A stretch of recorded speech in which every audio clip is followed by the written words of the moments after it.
The stars had been watching humanity for a very long time. In the deepest part of the galaxy, far from any sun that human eyes had ever seen, there was a place called the Nexus Prime. It was a station built from crystals that sang with ancient light. The crystals were older than most stars. They had been placed there by beings who remembered when the universe was young and hot and full of possibility. These beings called themselves the Conclave of Elders.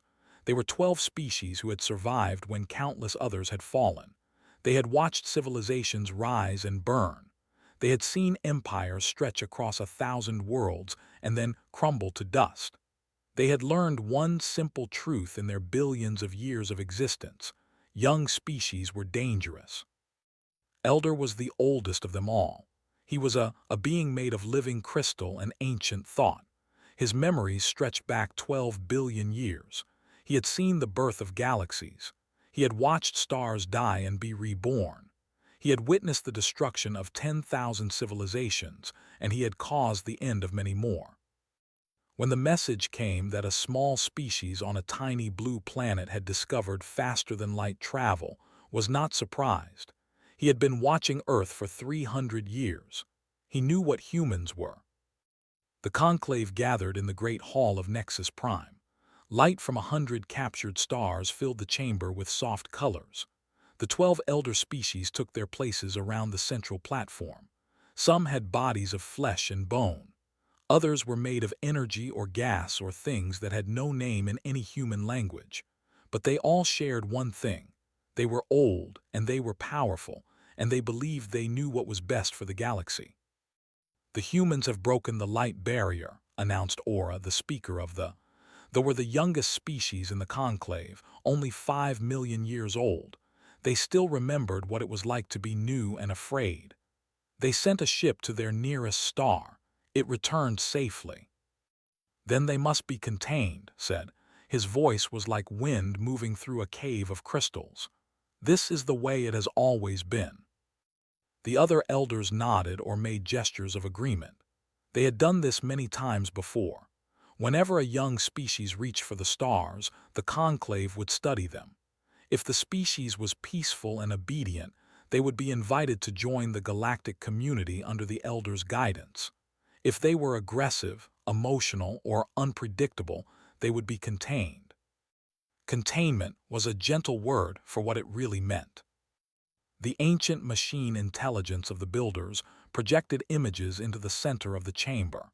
The images showed Earth's history. They showed wars that killed millions. They showed weapons that could poison entire cities. They showed hatred and cruelty and the destruction of their own world's environment. But the images also showed other things. They showed humans pulling strangers from burning buildings. They showed doctors working without sleep to save lives. They showed artists creating beauty from pain. They showed people standing against impossible odds and refusing to surrender. "They are contradictory," observed Aura. There was something in her voice that might have been admiration. "They destroy and create with equal passion." "That is precisely why they are dangerous," replied. "We have seen this pattern before. Species that burn with such intensity always cause destruction. They cannot help themselves. It is their nature." "What of the asked one of the younger elders. "They showed similar patterns and we contained them. Now they are nearly extinct." "They violated the containment," said simply. "They chose their fate." No one spoke against this. The elders had maintained order in the galaxy for billions of years. Their methods had kept the peace. If some species had to be sacrificed to protect the whole, that was an acceptable price. The vote was taken.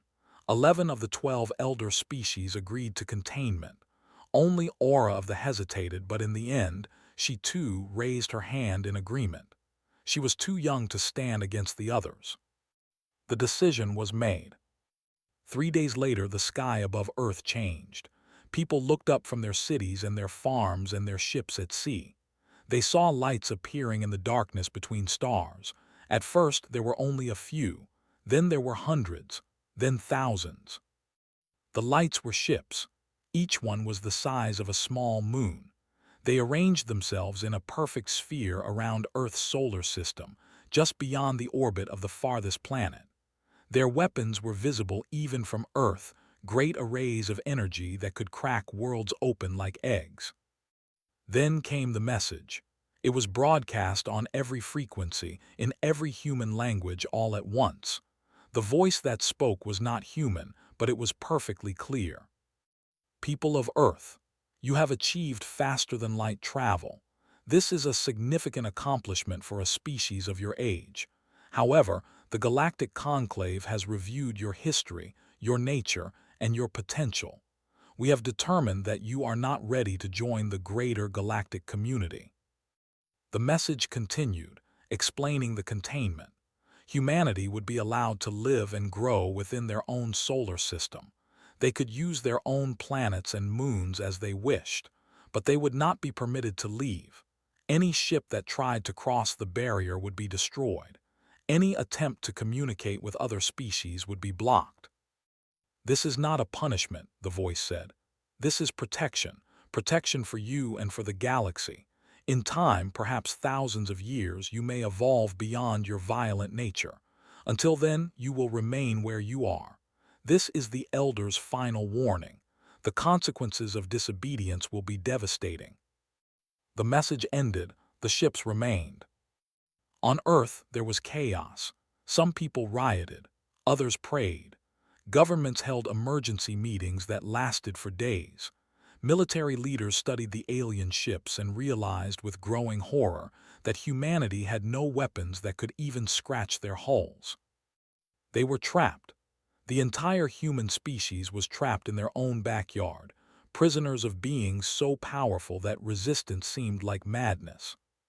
But humans had never been good at accepting what seemed impossible. In the first year after the containment, humanity pretended to obey. They sent diplomatic messages asking for mercy. They promised to be peaceful. They begged for a chance to prove themselves. The elders did not respond. They had heard such promises before. In the second year, human scientists began to study the barrier. They sent probes to test its edges. Most of the probes were destroyed, but a few returned with data. The barrier was not perfect. It had weaknesses, tiny gaps in its structure. In the third year, a young physicist made a discovery that would change everything. She was studying the barrier's energy signature when she noticed something strange. The barrier existed in normal space, blocking all movement through the 3 dimensions that humans knew. But there were other dimensions, folded and hidden, that the barrier did not touch. The spaces between spaces, the fold. Doctor did not tell anyone about her discovery. Not yet. She was a student of history and she knew that the walls had ears. Instead, she began to gather people she trusted.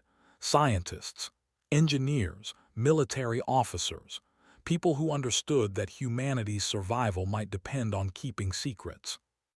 They called themselves the Prometheus Initiative, named after the god who stole fire from heaven. Above them, the elder ships watched and waited. They saw humans building bases on Mars and mining asteroids. They saw humanity spreading through their solar system, just as they were permitted to do. They did not see what was being built beneath the surface. They did not see the tunnels being dug through dimensions they had forgotten existed. The elders believed they had caged a primitive species. They had no idea that the cage was already empty. 30 years passed like water flowing through a river. The elders watched Earth from their great ships.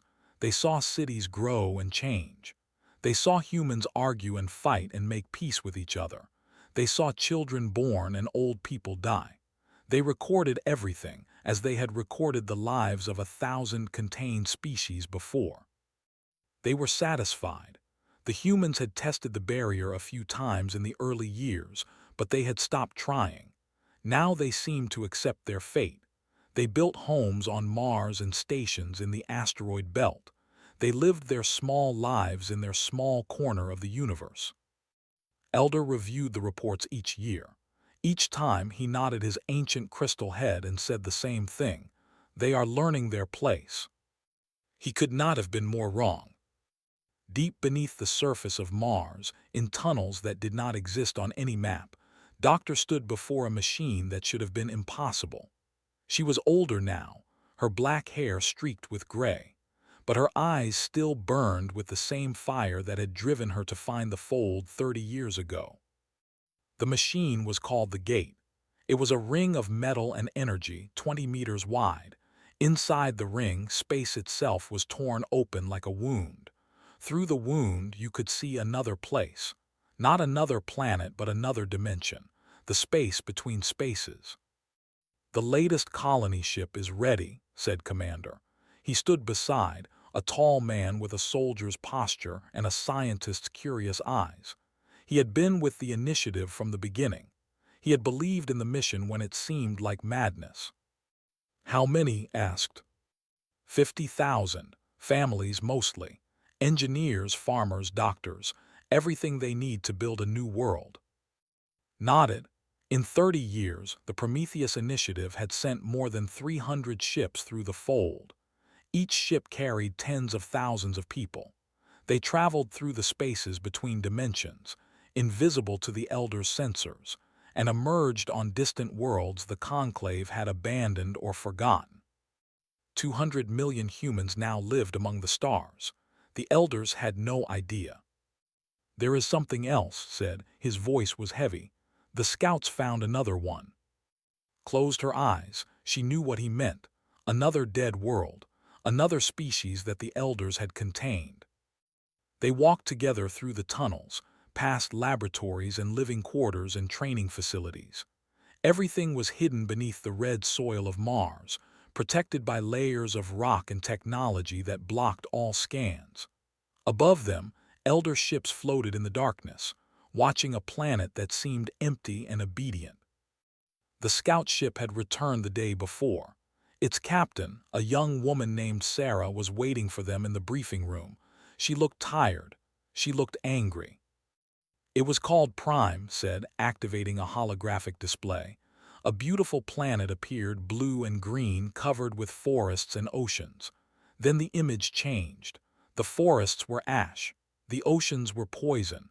The cities were ruins. "What happened?" asked, though she already knew. "Same as the others. The Elders contained the about 2 million years ago. They had just discovered faster-than-light travel, just like us. They were considered dangerous because they had fought wars among themselves." His voice was bitter. "After 100 years, they tried to break through the barrier. The Elders destroyed their fleet.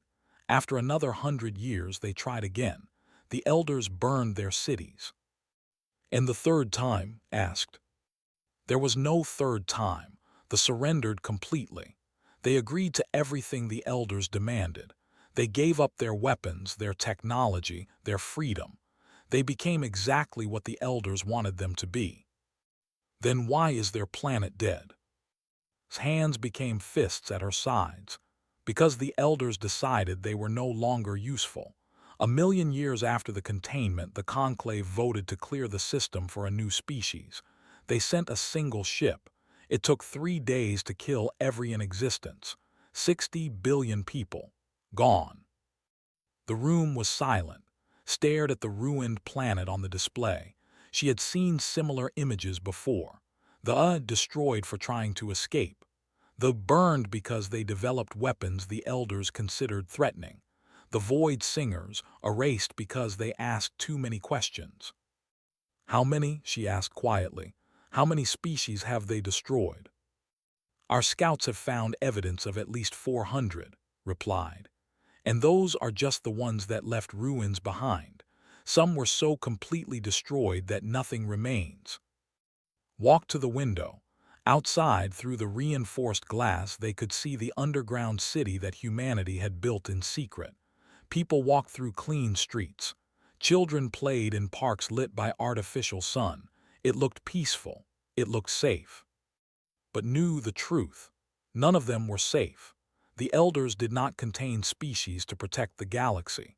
They contained species to eliminate threats to their own power. Every young civilization that might one day challenge them was identified, trapped, and eventually destroyed. Humanity was not being protected. Humanity was being fattened for slaughter. "We need to tell people," said. "The colonies need to know what we are fighting against." "They know," replied. "Every colonist is shown the records before they leave. They know what the elders have done. They know what will happen if we fail." "Then why are we still hiding? We have 200 million people on 40 worlds. We have ships, weapons, technology. Why don't we fight?" Turned from the window. "Because we are not ready. The elders have ships the size of moons. They have weapons that can crack planets. If we attack now, we will lose. And if we wait too long, they will find us." "That is the balance we must walk," said. "We cannot fight too soon or we will be destroyed. We cannot wait too long or we will be discovered. We must find the right moment." Shook her head.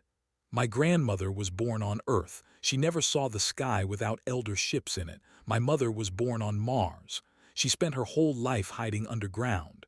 My daughter was born on New Terra in the colonies. She has never seen Earth at all." Her voice cracked. "How long do we hide? How many generations?" Put her hand on the young captain's shoulder. "I understand your pain, but we are not just fighting for ourselves. We are fighting for every species the elders will destroy after us. If we fail, there will be no one left to stop them." She turned to look at the display at the ruined world that had once been home to billions of souls. "They tried to fight alone. They failed. They tried to surrender. They died anyway. We will not make those mistakes. When we strike, we will not be alone, and we will not stop until the conclave falls." How asked. "We spread the truth. Every species the elders have contained, every civilization they have caged or destroyed, they all believe they are alone. They believe the elders are too powerful to fight. But if they knew the truth, if they knew that others were willing to stand against the conclave, they might find their courage." Nodded slowly. "We have been planting seeds for years, smuggling data to the and the other younger species, showing them the records of elder atrocities. Some of them are already questioning the conclave's authority. And when the time comes," said, "they will be ready to act." Above them, unseen and unheard, an elder observation drone recorded the surface of Mars.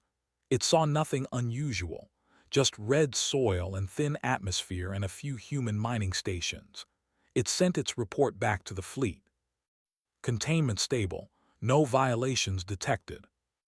The elders received the report and did not question it. They had contained hundreds of species. None had ever escaped.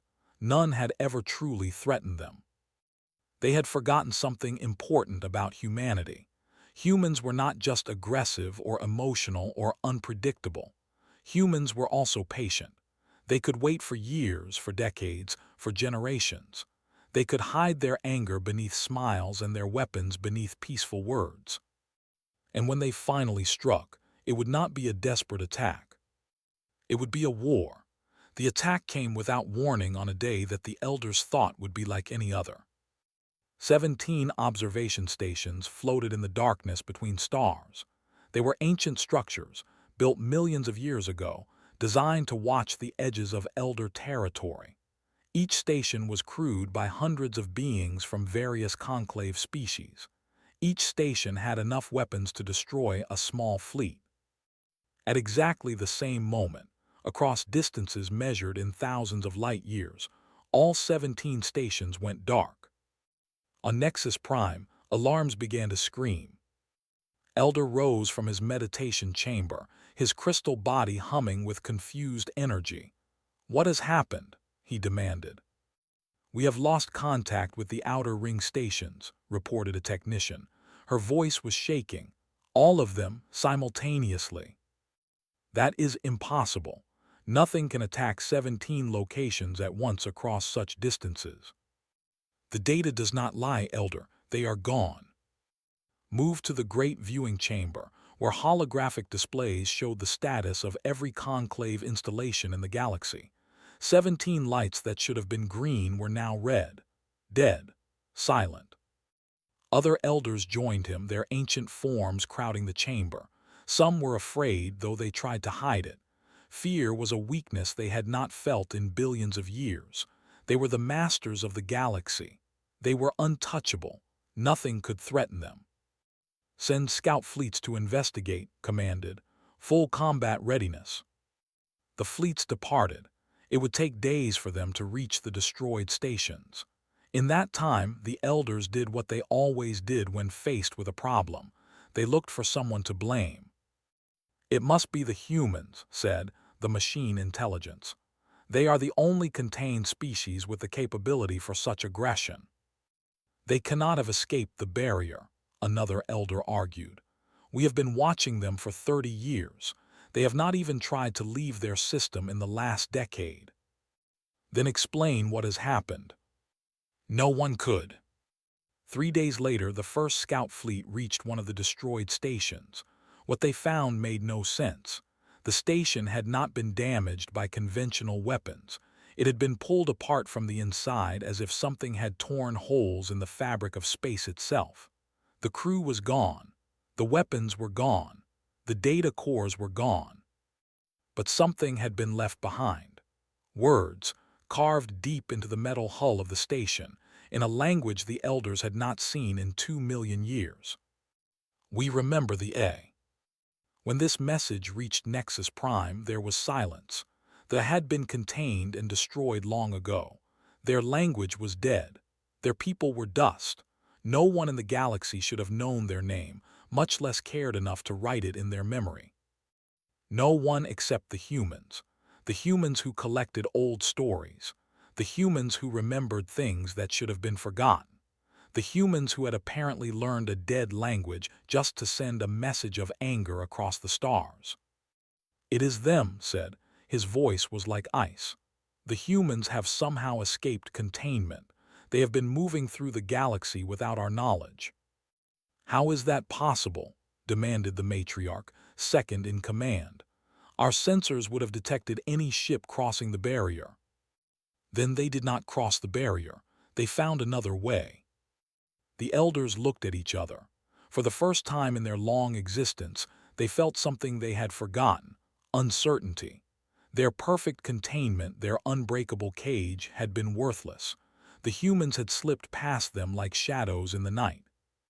"We must strike now," the matriarch said, "before they can do more damage. Collapse the barrier around their system. Turn the containment drones inward. Destroy their planet before they destroy us." The vote was quick. The decision was unanimous. Humanity would be erased. The great fleet around Earth's solar system received its new orders. The ships that had been facing outward, preventing escape, now turned inward. Their weapons powered up, enough firepower to shatter every planet in the system 100 times over. They began their advance toward the inner worlds. They found nothing. The human colonies on Mars were empty. The space stations were abandoned. The asteroid mines were cold and silent. The containment drones scanned every corner of the system, every moon and rock and dust cloud. They found no human life. Earth itself was quiet. The cities were dark. The streets were empty. 8 billion people had simply vanished. But the planet was not completely abandoned. A single transmission was broadcasting from the surface, repeating endlessly on all frequencies. It was a video, short and simple. It showed a little girl, maybe 5 years old, playing in a garden. She was laughing, chasing butterflies, completely unaware of the cameras or the stars or the ancient beings who watched from above. The video had no words. It did not need them. The message was clear. You were watching this child while she played, and you never noticed that everyone else was already gone. Watched the video in his private chamber. His crystal body flickered with colors that had no names, patterns that showed rage and confusion, and something that might have been fear. "Find them," he commanded. "Search every system, every planet, every corner of the galaxy. Find the humans and destroy them." The Conclave's war fleet spread out across the stars. They searched for 30 days. They found nothing. The humans had hidden themselves well, and the galaxy was very, very large. But then the humans found them. The second wave of attacks was not against observation stations. It was against supply lines. Fuel convoys disappeared. Communication relays went silent. Mining operations that had run for millions of years suddenly stopped producing. The Elders' vast military machine began to starve. And everywhere the humans struck, they left messages. We remember the MORVANI. We remember the SUNCHILDREN. We remember the Void Singers. We remember everyone. The names of dead civilizations, carved into the wreckage of elder installations. A list of crimes that the Conclave had thought buried forever. A reminder that the victims had not been forgotten, even if the elders had tried to erase them from history. Other species began to notice. Though the youngest Conclave members secretly studied the messages, they searched their own archives and found records that had been hidden for millions of years. They learned what the elders had really done to the species they contained. They began to ask questions. Who are these humans? Aura demanded in a secret meeting with her people. How do they know the names of the dead, and why are the elders so afraid of them? The answers came from an unexpected source. A data package arrived at the transmitted from somewhere in deep space. It contained records, videos, documents, archaeological evidence from 100 dead worlds. It showed the truth about the Conclave, the peaceful species that had been destroyed for being in the wrong place, the civilizations that had surrendered and been killed anyway, the pattern of genocide that stretched back billions of years.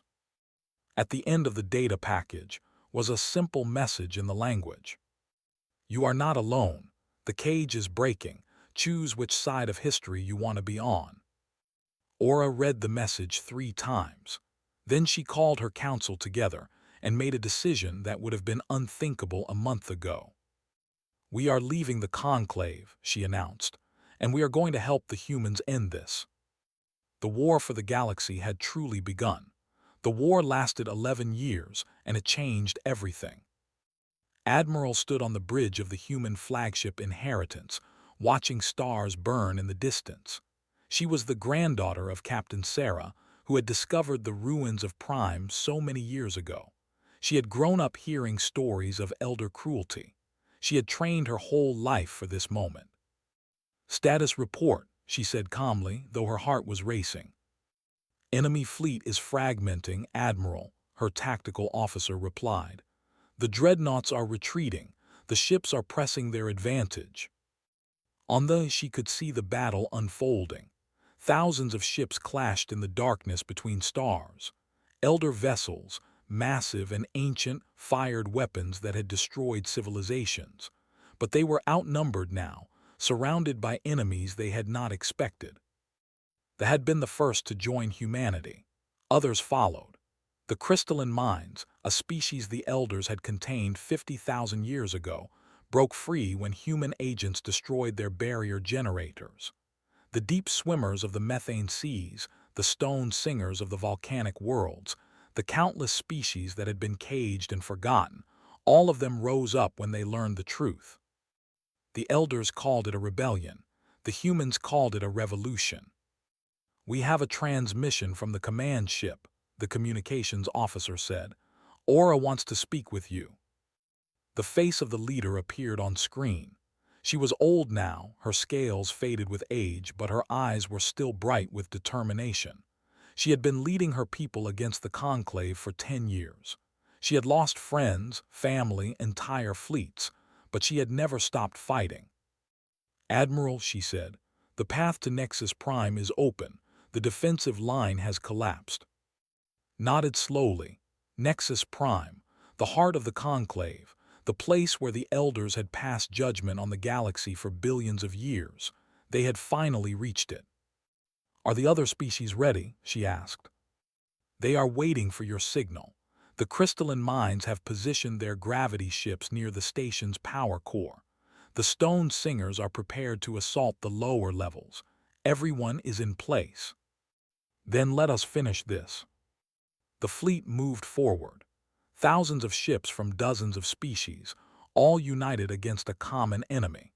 It was the largest battle force the galaxy had ever seen, and it was led by a species that had been caged in their own solar system just 50 years ago.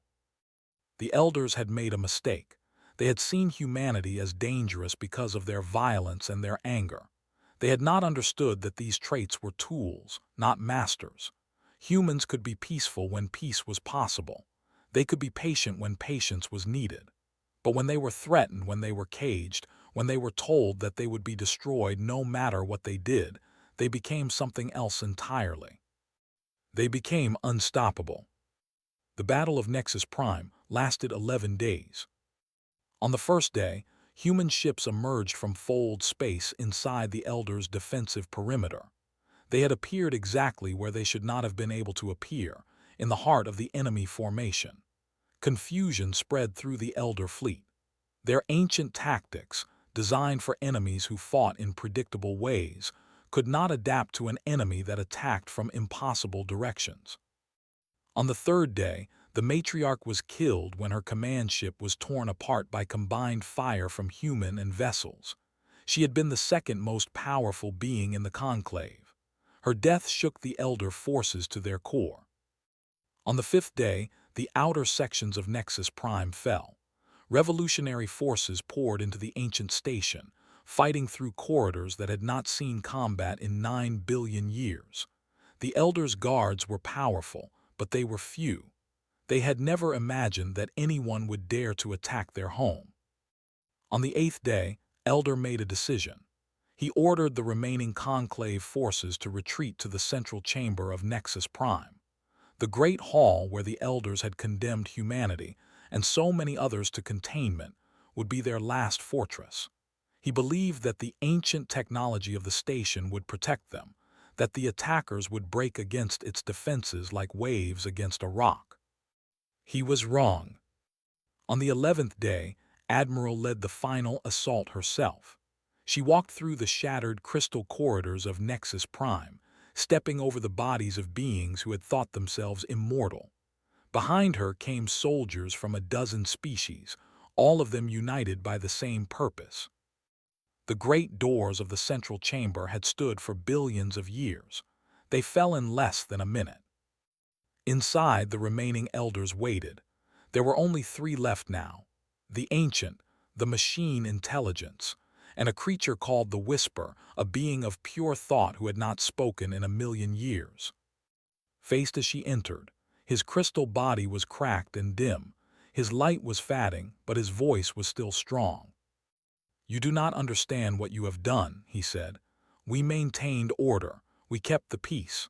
Without us, the galaxy will fall into chaos. Species will war against each other. Civilizations will burn. Everything we built will be destroyed." Stopped a few meters from the ancient being. She was tired. She was wounded. She had lost friends in the fighting, good people who would never see the victory they had earned. But she stood straight, and her voice did not waver. "You did not build anything," she said. "You destroyed. You killed the and hundreds of others. You called it peace, but it was just a cemetery. You called it order, but it was just a cage. We protected the galaxy from dangerous species, from species like you. You protected yourselves from competition. That is all you ever did," gestured at the broken chamber around them. "Look at your empire now. Look at what your protection has earned you." Light flickered. "And what will you build in its place? Your kind knows nothing but war." "Our kind knows something you never learned." Stepped closer, looking up at the towering crystal being without fear. "We know that freedom is messy. We know that free people fight and argue and make mistakes, but we also know that they grow, they learn, they become better." She turned away from and looked at the soldiers behind her. Humans, crystalline minds, stone singers, and others. Former enemies standing together. Former slaves and captives fighting side by side. "Out there," she said, "the species you caged are waking up.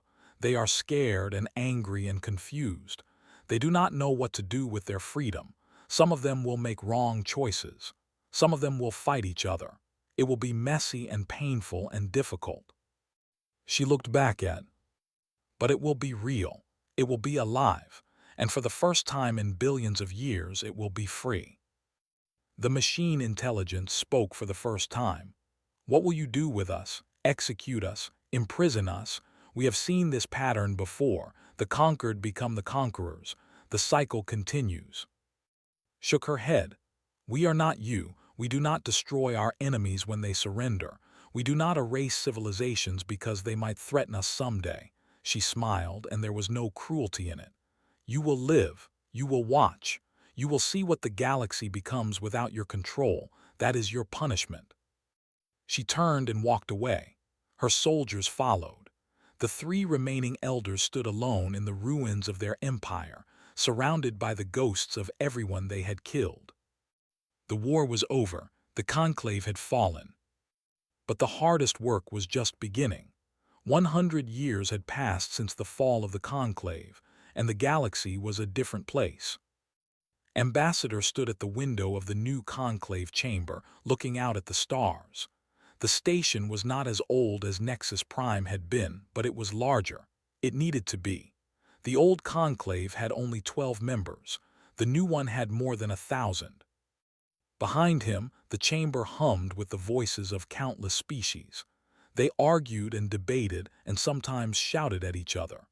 They disagreed about trade agreements and border disputes and the proper way to handle 100 different problems. It was loud and chaotic and often frustrating. It was also beautiful. Was the great-grandson of the woman who had discovered the fold and started humanity's secret exodus. He had grown up on stories of the old days, when humans had lived in cages and the elders had ruled with absolute power. He had studied the history of the revolution, the battles, the sacrifices. He knew how much blood had been spilled to create this moment. And now, on the 100th anniversary of Liberation Day, he was going to address the galaxy. A gentle hand touched his shoulder. He turned to see Aura the Younger, daughter of the original Aura who had led the rebellion so many years ago. She was the current speaker of the conclave, chosen by vote from all member species. "Are you ready?" she asked. "I am not sure anyone can be ready for something like this." She smiled, showing teeth that would have frightened humans a century ago. Now they looked friendly. "Your ancestor faced the elders with nothing but a theory and hope. You face friends with a speech and truth. I think you will manage." Laughed softly, "When you put it that way." He walked to the central platform. The chamber fell quiet. Thousands of beings from hundreds of worlds turned to watch him. Humans, crystalline minds, stone singers, deep swimmers, and countless others. Former slaves and former rulers. Ancient enemies who had learned to be allies. Behind him, a holographic image appeared. It showed Earth, the blue and green world that had given birth to humanity so long ago. Earth was thriving now. The scars of the old wars had healed. The cities had been rebuilt. The forests had returned. 8 billion people lived there again, connected to their children among the stars. 100 years ago, the elders gave humanity a warning. They told us to stay in our cage. They told us that the consequences of disobedience would be devastating. They were right about one thing. The consequences were devastating, but they were wrong about who would suffer them. He paused, letting the words settle. Many of the beings in the chamber were old enough to remember the war. They carried scars, physical and otherwise. They knew the cost of freedom. The elders believed they were protecting the galaxy from chaos. They believed that young species could not be trusted, that freedom led to destruction, that order could only come from control. They had seen civilizations rise and fall. They had watched species destroy themselves and each other. They thought they understood the truth of the universe. Shook his head slowly. But they made a mistake. They saw only the destruction. They did not see the creation. They saw only the wars. They did not see the peace that followed. They saw only the failures. They did not see the species that learned from their mistakes and became better. He gestured at the assembly around him. "Look at this room. 100 years ago, most of these species had never met each other. Many were enemies. Some had been at war for thousands of years. The elders would have said that bringing them together was madness, that they would tear each other apart. His voice grew stronger. And yes, we have fought. There have been conflicts and disputes and moments when it seemed like the whole project might fall apart.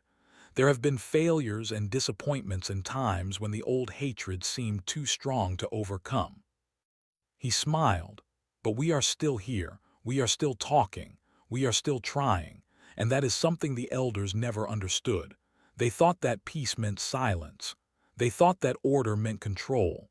They did not understand that true peace is not the absence of conflict. It is the choice to resolve conflict through words instead of weapons. In a corner of the chamber, three figures watched in silence. And the whisper, the last survivors of the old conclave. They had been allowed to live, as Admiral had promised. They had been allowed to watch as the galaxy they had controlled for billions of years transformed into something new. His crystal body was dark now. Most of his light had faded over the decades. He did not speak to anyone. He only watched and wondered and slowly began to understand that everything he had believed had been wrong. The elders feared us because we were unpredictable, continued. They feared us because we did not follow their rules. They feared us because we refused to accept that our fate was to die in a cage. He looked directly at the three ancient beings. They were right to fear us, but not because we were destructive, because we were free. He turned back to the wider assembly. Freedom is dangerous. It means that people can make wrong choices. It means that conflicts will happen. It means that the future is uncertain. The elders could not accept that uncertainty. They tried to control everything, to predict everything, to prevent any possibility of chaos. But chaos is not the enemy of life. It is the source of it. Every new idea, every innovation, every act of creation comes from the unexpected. The elders tried to freeze the galaxy in place, to keep it safe and orderly and dead. We chose a different path. We chose to live. The chamber was completely silent now. Every being watched, every sensor focused on the human who stood at the center of everything. 100 years ago, my great-grandmother discovered a way through the cage the elders had built around us. She did not know if it would work. She did not know if humanity would survive. She only knew that staying in the cage meant death, sooner or later. So she took a chance. She stepped into the unknown. Spread his arms wide, embracing the whole assembly. That is what we do, all of us. Every species that refused to accept their fate. Every civilization that chose to fight for their future instead of accepting destruction.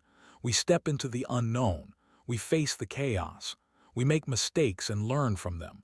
We fall down and get back up. We live. He lowered his arms. His voice grew quiet, but it carried to every corner of the chamber. The elders gave us a warning.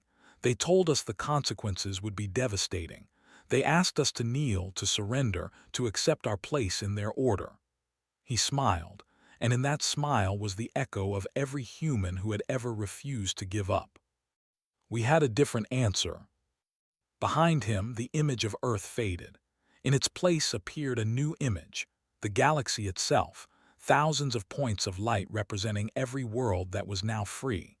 Worlds where children played without fear. Worlds where people built and created and dreamed.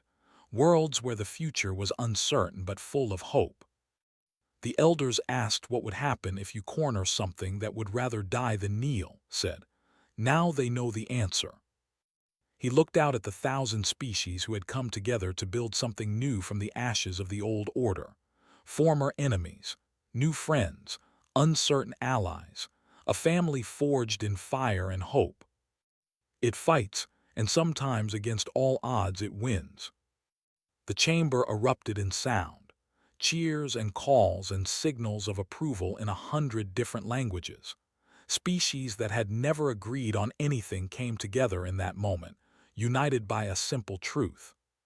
Freedom was messy, freedom was difficult, freedom was dangerous. But freedom was alive. And that was worth everything. Outside the station, the stars burned on just as they always had. But now, for the first time in billions of years, the beings who looked up at those stars did so without fear. The cage was broken. The elders were gone. The future was unknown.